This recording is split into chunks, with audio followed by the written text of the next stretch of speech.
All right. So, what led you and B. Cooper to decide to do a collaborative project together? Yeah, so me and B Cooper got together. Um, I think it was around 2015, or excuse me, late 2014, early 2015, and it was really just an initiative to put out some more music.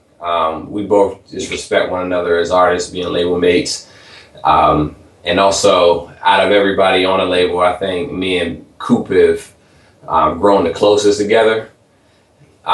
Yeah, so he's just like, hey, why don't we connect with Dirty Rice and do a nice little EP for the people and see where it goes. And I guess a year later, it is what we got. And how has the creative process been? Has it been different from doing, like, for Mirrors and Medicine, a solo project, and now doing a collaborative? Has the creative process changed at all from working with someone else? Yeah, it was different this time around. Mirrors of Medicine was a lot of it was really done before I even got signed with the label. So this project, this EP being the first, I guess, album EP that I've done exclusively, under the label, with the label backing it and kind of using their resources, my resources. It was new, and also just creating a whole body of music with somebody who I'd never created with before was new. And just a little insight, we actually linked up for about 4 days up in Atlanta at Dirty Rice's studio and created a good portion of the music there first at Dirty's house with another producer that's based out of Nashville. It goes by Super Duper. We were all in the studio just creating for the first time together. So it was cool. It was a fun process. You kind of described it a little bit on the intro track to the EP, but what was the decision behind naming it For the People? Why did you guys go with that title? It's funny how the title For the People actually came about. It was really, I guess, like a happy mistake. We fought for a minute to figure out and just decide what the EP was going to be. We didn't go into it knowing, this is what it was going to be called. After about brainstorming, 70 some titles or something like that, I was actually talking to a good buddy of mine's and explaining to him just what me and Coop were doing, just the feel of the project so far, just what some of the songs were looking like. And after he had heard everything, he kind of sat back and was like, man, it sounds like you guys making something for the people. And so it just was like, wait a minute, say it again. You know what I mean? It was one of those moments. So it turned into For the People. And yeah, I'll leave it there. But it was cool how it came about. And throughout the course of your music career, you cover a wide variety of sounds and genres within your music. Yeah. When you go into the studio, do you try and accomplish, making each song different than the one before? Not on purpose. Not on purpose. The like with Mirrors and Medicine, that's probably the best example of just the diversity of myself as an artist. And I think that just came from just my interest, sonically and just growing as an artist, period. But I think even with For the People, you'll probably hear something different sonically from me than what you've heard from my previous work, which I think is just a testament of this kind of the growth I've gone through over the years as an artist.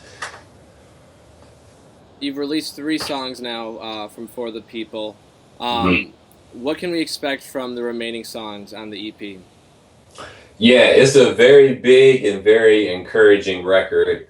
Um, me and Cooper, I think by nature is just really affirming people. You know what I mean? We really like to see people be I guess, maximize who they are and be the fullness of who they are. And the songs reflect that. Sonically, it takes a journey. Some stuff has a really big kind of 808 driven trap kind of vibe, but we got songs in there that take a twist like Invincible. It starts off kind of with an indie alternative pop hook. Then it just switches really hard to a a thick trap kind of vibe. We have some singer songwriter, alternative vocals on there. With a more mellow vibe, we have some almost hip hop ish kind of driven tracks. But yeah, it's diverse, but I think it feels consistent at the same time. At least I hope it does. Um, but you know, even at the end of it all, we're really proud of what we got out of it. So. And can you just explain how you manage being in Seeing Here Creative and Reflection Music Group, and kind of how those might overlap at times? And for those who Yeah. don't know, maybe what Seeing Here Creative is. Yeah, so Seeing Here Creative is my design company, which I started 2015, middle of 2015, and yeah, it is a it is a balance, I guess. Sometimes I'm wondering how I do it, or I guess it's just the Lord's grace, because you know, from being newly married to you know, having the business and writing songs and going out and performing, and also I still do artwork for the label and actually for the people, the whole brand visually. You know, we took that on. So it's just really, you know, time management and saying no to certain things and saying yes to other things. And it's still a growing process. You know, I'm even transitioning, hopefully, where I'll be doing music a lot more exclusively. But that's kind of future stuff. So yeah, right now it works. And can you explain how your career and life have changed since signing with RMG back in 2013? Yeah, you know, I guess life has changed, you know, almost kind of piggybacking off to the last question. It's just gotten more intentional. You know, you start to realize, you know, when you got more eyes on you, you know, you get a little different platform. And even still, you know, I feel like people are still getting to know, you know, who Deraj is as the artist. But with the opportunities that we've gotten so far, like, you know, I've gotten placements on ESPN and, you know, been featured artists at, you know, South by Southwest, and, you know, gotten a chance to really rub shoulders with a lot of the well-known guys in the whole CHH circle. You know, it puts it puts you in a place, you know, where you start getting a little bit more intentional with the decisions and career decisions, and you know, even with my, you know, my personal relationships, you know, my marriage, you know, we discuss, you know, how we move forward, you know, with you know, goals as a musician, goals as a designer. Even my wife goes for her, you know, with nursing. You know, it's a lot of intentionality that kind of happens once you make that transition. You know, if you're trying to do it, you know, as a career. And you know, you do music and you do the whole design thing, and creatives like yourself, they tend to draw from personal experience.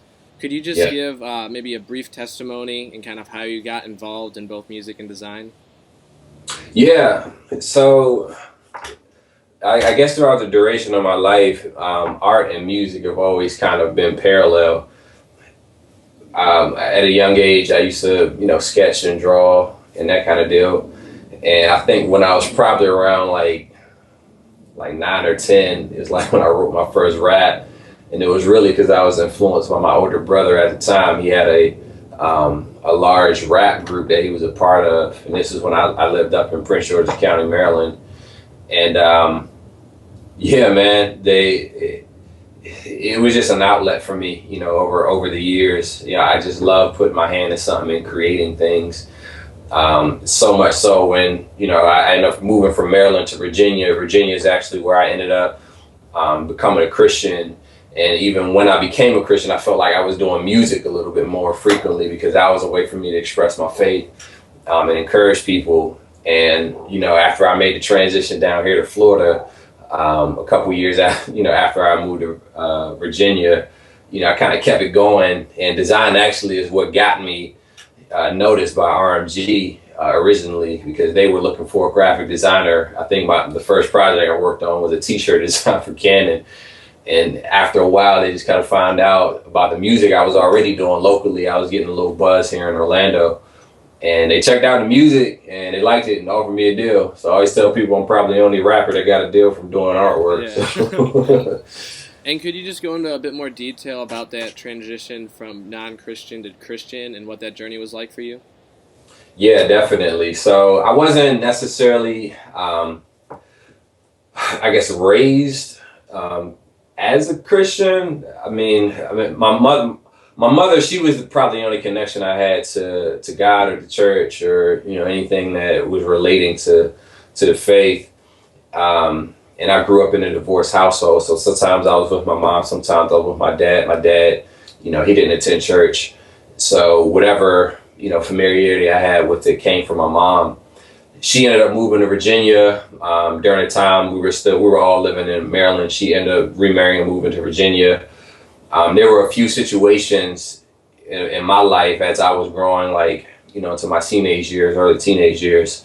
Um, that I guess really had a bigger impact than I realized at the time, because my dad had remarried, and my stepmom at the time was dealing with some substance abuse, and she would disappear for 3-4 days and nobody would know where she was. And my dad sat me and my brothers. I have two older brothers, two younger brothers, and two sisters. So I have a big family, but at the time it was just I was living with my older brothers, and he sat us down and let us know what was going on with my stepmom, and nothing like that had ever really, I never really encountered a situation like that in my life. And so it turned into some bitterness and resentment towards my stepmom. Just, I felt like she was mistreating my dad and yada, yada, yada. So long story short, I ended up really acting out of character, cussing her out, calling her out her name one time when she came back home. And just that whole situation I wanted to run from, and wanted to move in with my mom, down to Virginia. And it ended up turning into, a thing where I was running away from a problem, ended up running right into God, because she was at a particular church there, and began attending, and the youth group there was so loving, so inviting. I had never really experienced anything like that in my life. A group of people who just embraced me for who I was, and they didn't know me from anywhere. And that just left an impact on me. And I always tell people I never recall like a particular day or moment I got saved or whatever. I just remember the process of my affections changing, and ultimately giving my life to Jesus, and helping me find my identity in Him. And the rest is kind of history. After that, started doing music and getting more involved and plugged in and sharing my faith, and all that good stuff. So. And musicians, they don't only draw from personal experiences, but also other musicians. Were there any musicians that you can think of that really influenced you? Yeah. So growing up, I listened to a lot of like Outkast and Jay-Z and Eminem and Kanye West. Like Kanye West is probably one of the biggest influences for me creatively, because during the time he was really getting big, I was just starting to learn how to produce, and he was getting real recognized for his production. So I kind of mimicked him a bit. And then also, as I was growing more in my faith, cats like Lecrae and The Truth and Crossmoon and all those cats poured into me to help me to know how to relate and use the gift that I had as a Christian. You know what I mean? Like what that could potentially look like. And I guess the present day now, I'm still influenced by reaching those guys. Like, with being an RMG, we're kind of next door, right next to those guys. But I like artists who kind of have their own thumbprint and their own fingerprint of a sound. So the Kanyes, the Kid Cudis, the Pharrells, the Chance the Rappers, the who else? Childish Gambinos, like those lane of artists, who kind of take some creative risk and sonically just feel different from what's kind of out there. It's those kind of catch my attention as far as hip hop goes. What song, either on this EP or a previous project you've done, do you feel like you're most emotionally connected to, and why?